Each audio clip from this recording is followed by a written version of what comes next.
तो अभी हम लोग एग्ज़ाम में जो क्वेश्चन बार बार दोहराया जाता है वही क्वेश्चन अभी हम लोग करेंगे जो बार बार एग्ज़ाम पूछा जाता है।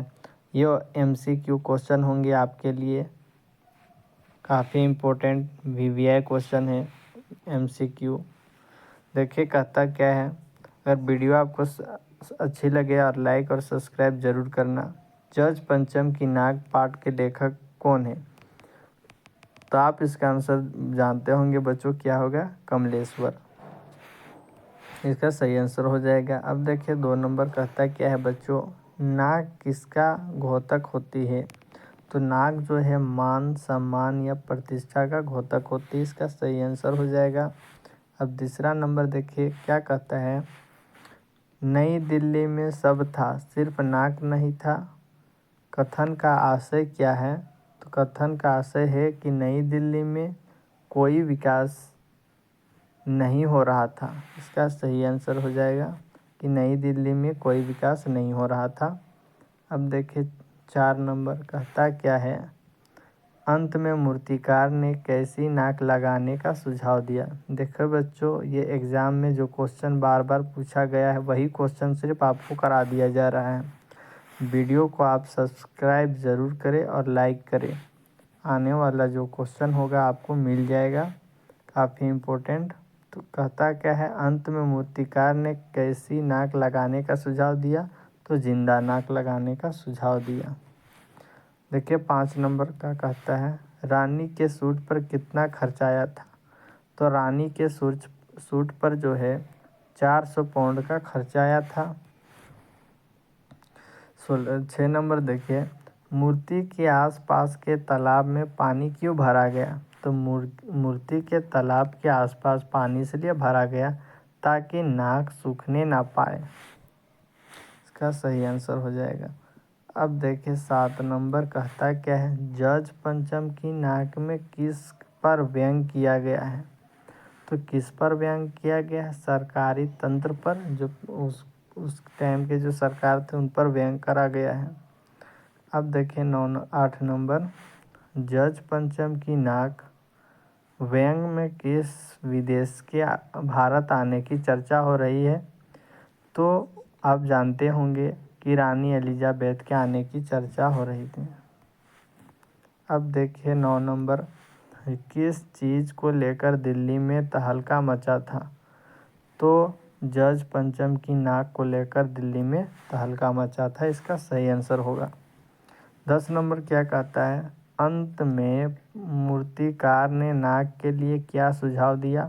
तो अंत में मूर्तिकार ने क्या सुझाव दिया कि जिंदा नाक लगा दिया जाए। इसका सही आंसर हो जाएगा।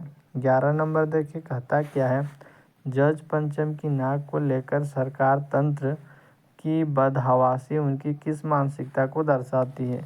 तो उनकी क्या है, आज़ाद की मानसिकता या गुलामी? तो ये गुलामी की मानसिकता को दर्शाती है। अब देखिए 12 नंबर कहता क्या है, रानी एलिजाबेथ की दर्जी की परेशानी क्या थी? क्या कारण था?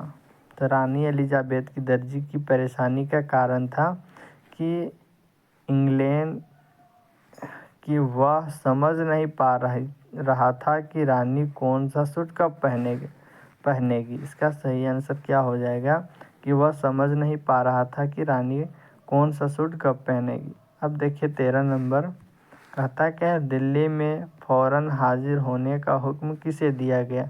दिल्ली में हाजिर होने के लिए किसे फ़ौरन हुक्म दिया गया? मूर्तिकार को हुक्म दिया गया। अब देखिए 14 नंबर, बिहार में सेक्रेटेरिएट पर झंडा फहराने को लेकर बच्चे कब शहीद हुए? ये काफ़ी इम्पोर्टेंट है बच्चों। सन 1942 में जो है बिहार सेक्रेटेरिएट पर झंडा फहराने को लेकर बच्चे शहीद हुए थे सन 1932 में। देखिए 15 नंबर, अखबारों में क्या खबर छपी थी? तो अखबारों में जो है नाक का मसला हल हो गया, यह खबर छपी थी। इसका सही आंसर हो जाएगा। 16 नंबर देखिए कहता क्या है, इमारतों ने किस प्रकार श्रृंगार किया? तो इमारतों ने जो है नाज़ीनों की तरह श्रृंगार किया। इसका मतलब क्या है कि एक विवाह करने वाली लड़की जिस तरह श्रृंगार करती है उसी तरह वह श्रृंगार की थी। अब देखिए 17 नंबर कहता क्या है, जज पंचम की नाक व्यंग में कब की घटना का उल्लेख है। तो ये कब की घटना का उल्लेख है, सन 1947 की घटना का उल्लेख है। अब देखिए 18 नंबर कहता क्या है, रानी एलिजाबेथ का दर्जी क्यों परेशान था। इसलिए वो परेशान था क्योंकि हिंदुस्तान, पाकिस्तान और नेपाल के दौर पर रानी क्या पहनेगी यह सोचकर उसका दर्जी बहुत परेशान था।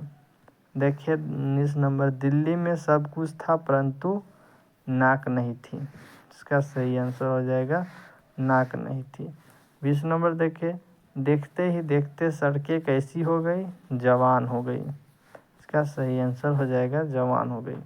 हेलो बच्चों, अगर आपको वीडियो अच्छी लगे, एग्ज़ाम से रिलेटेड ऐसे क्वेश्चन अगर आपको चाहिए तो सब्सक्राइब ज़रूर करें और आने वाला नोटिफिकेशन आपको मिलता रहे।